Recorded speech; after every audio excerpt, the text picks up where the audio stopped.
Today, Donald Trump set to return to the world stage in his first trip abroad as president-elect. He'll be at today's reopening of the Notre Dame Cathedral, and he's expected to have high-profile meetings, including with French President Emmanuel Macron and Prince William. Global politics expert and director of research and outreach at the American Ideas Institute, Dr. Samantra Maitra, joins us now. Doctor, thanks for being with us. This is Good morning, Bill. This is President-elect Trump's first meeting on the world stage, but not his first meeting with world leaders. We saw, for example, Canadian Prime Minister Justin Trudeau come down to Mar-a-Lago to meet Donald Trump. We've heard about the phone calls between the Mexican president and Donald Trump. Do you expect these interactions in Europe to be somewhat similar to what's already happened with Trudeau? Yeah, I think you're right. I think Europe has always been an interesting place for Trump. Do you remember when he went in Poland in 2017? He gave that speech where he said that, like, European civilization, we write symphonies, we are Christendom, and, this is the society that created everything in science and history. So this is a very carefully chosen place for him to go. It is a massive signaling operation, as we say in international relations. First of all, Notre Dame's reopening is a big thing in Europe. Like, it's a place where, the international gathering is happening, the European leaders are there. But it's also a very good diplomatic balancing act. On one hand, he's there in Europe to talk with European leaders because Europe is jittery about Trump's coming, and they don't really know how Trump is going to position himself when it comes to tariff, when it comes to defense, when it comes to NATO. So it's kind of like a reassurance, in a way, to the European leaders in large.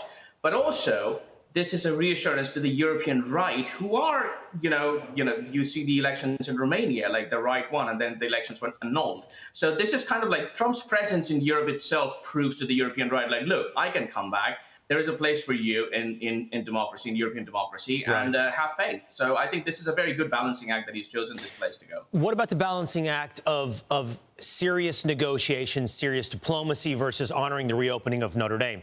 What I'm curious about is we'll see if he has any meetings with Zelensky from Ukraine.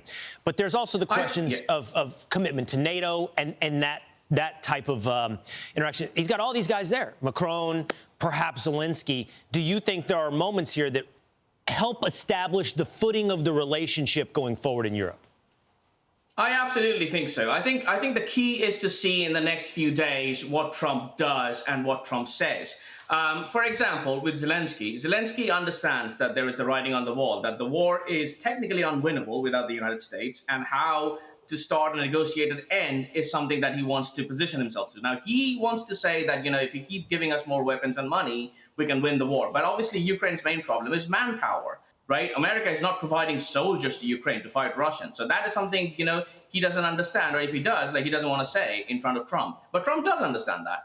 And on the other hand, with the Europeans, Trump's fundamental instinct is to make Europeans pay more for their defense. Now, that is the start of a negotiation. There are ways to think about how to end this war in Ukraine. There are ways it could go like the North and South Korean armistice thing, where you just stop firing at each other and kind of have a demilitarized zone. Or it could be like the Balkan Wars, where you have a main negotiation starting first, and then you can figure out what you want to be, where you want to place yourself. Right. But fundamentally, this is Trump's way of finding out, talking to other European leaders, look, this is our position. The war is unwinnable. We have to have a negotiated settlement that I want to be a peace president, and this is my legacy. So this is a time to start talking. And I think this is a good ground for that. Yeah, and I think based upon the precedent of the meeting with Justin Trudeau, resetting relationships, different from the way it's been the last 4 years, one that focuses on America and takes, because of that, a true leadership position. That's pretty exciting about what could begin here today in France. Dr. Samantra Maitra, thanks so much for being with us. Thank you very much for having me. I'm Steve Doocy. I'm Brian Kilmeade. And I'm Ainsley Earhart. And click here to subscribe to the Fox News YouTube page to catch our hottest interviews and most compelling analysis.